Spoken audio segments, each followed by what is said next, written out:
So I wanted to share some thoughts regarding a certain outlook that some atheists present when it comes to morality. How do we come to know what's morally right and morally wrong?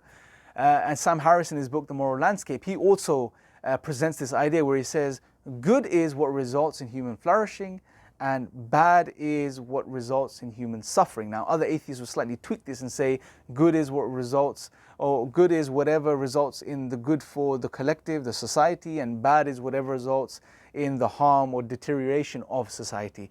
Either way, which I don't really understand, by the way, the latter, how you explain this via evolution. However, either way, what's being done here is there are certain principles that are being put into place. Good is whatever results in human flourishing. Where did you get this idea from on atheism and naturalism? How did you come up with this? And the problem gets worse because when you're saying good is whatever results in flourishing, in other words, what you're saying is we should do things which result in human flourishing, and in saying so, you're adopting a moral stance. So it's assuming a type of, moral outlook already before we even get to the point we understand what's morally right and wrong. So this is circular in a way. It just doesn't make any sense. And the opposite is true too.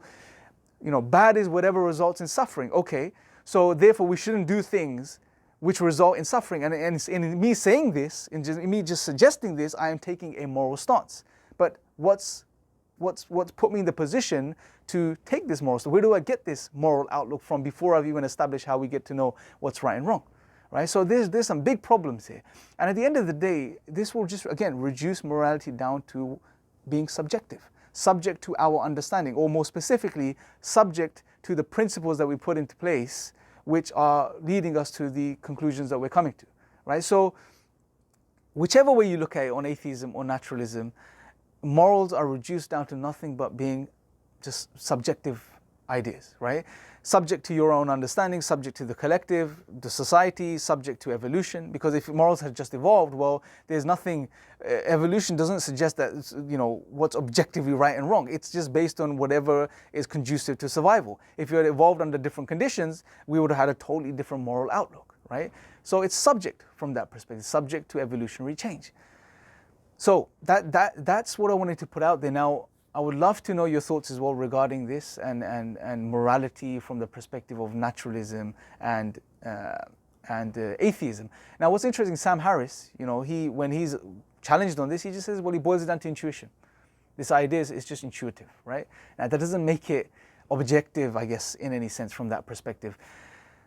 Also, just one last point. If you as an atheist or a naturalist understand morality is nothing but it's subjective, then, well, you're not in any position anymore to have a moral outlook or to forcefully say, for example, well, you can have a moral outlook, but you can't forcefully stand there and say, this is wrong, this is bad, this is evil, because in doing so, all you're doing is you're expressing your subjective opinions. And that means nothing, really, because you've acknowledged there is no objective truth to morals, right? They're not objective in any way, shape, or form. That being said, let me know your thoughts in the comment section below. Make sure to subscribe and click the notification bell. Till next time, take care.